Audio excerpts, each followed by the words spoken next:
Hi guys, ನಾನು ಇವತ್ತು ಊರಿಗೆ ಹೊರಡ್ತಾ ಇದ್ದೀನಿ. ಅದಕ್ಕೆ ಬಟ್ಟೆ ಎಲ್ಲ ಪ್ಯಾಕ್ ಮಾಡ್ಕೊತಾ ಇದ್ದೀನಿ. ಊರಿಗೆ ಹಬ್ಬದ ಭಾರಿ ಖುಷಿ ಅಲ್ಲ. ಪ್ಯಾಕಿಂಗ್ ಎಲ್ಲ ಮಾಡಿ ಆಯಿತು. ಇವಾಗ ಬ್ಯಾಗ್ ಹಾಕ್ಕೊಂಡು ಬಸ್ ಇರೋ ಜಾಗಕ್ಕೆ ಹೋಗ್ತಾ ಇದ್ದೀನಿ. ಇದೇ ಬಸ್ ಬಪ್ಪ ಜಾಗ. ಬಸ್ಸಿಗೋಸ್ಕರ ವೆಯ್ಟ್ ಮಾಡ್ತಾ ಇದ್ದೀನಿ. ಎಷ್ಟೊತ್ತಿಗೆ ಬರ್ತಂತ ಕಾಯ್ತಾ ಇದ್ದೀನಿ. ಬಸ್ ಬಂತು ಮಾರೆ. ಇವಾಗ ಬಸ್ ಕೂತಿದ್ದೀನಿ. ಬಸ್ ಹೊರಟಿತ್ತು ನೋಡ್ಬೋದು.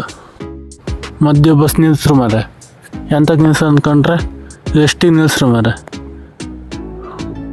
ಎಷ್ಟಿಗೆ ಹೋಗಿ ಹಾಗೆ ಬಂದು ಮಂದ್ಕೊಂಡೆ. ಎತ್ಕಂತೆ ಬೆಳಗಾಯ್ತು ಮಾರೆ. ಊರು ಬಂದಾಯ್ತು ಮಾರೆ ಇಷ್ಟು ಬೇಗ. ಈ ಬಸ್ಸಿನಲ್ಲಿ ಬೇಗ ಊರಿಗೆ ಬಂದಿರು. ಕಸ್ಲಿ ಇದ್ದಲ್ಲಿ ಊರಿಗೆ ಬಂದಿರು. ಇವಾಗ ಊರಿಗೆ ಬಂದೆ ಮಾರೆ. ಈಗಷ್ಟೇ ಬಸ್ ಇಳಿದೆ. ಈಗ ಬಸ್ ಸ್ಟ್ಯಾಂಡಲ್ಲಿದ್ದೆ. ಇವಾಗ ಸೀದಾ ಮನೆಗೆ ಹೋಗ್ತೀನಿ. ಮತ್ತೊಂದು ವಿಡಿಯೋಲಿ ಸಿಗ್ತೀನಿ.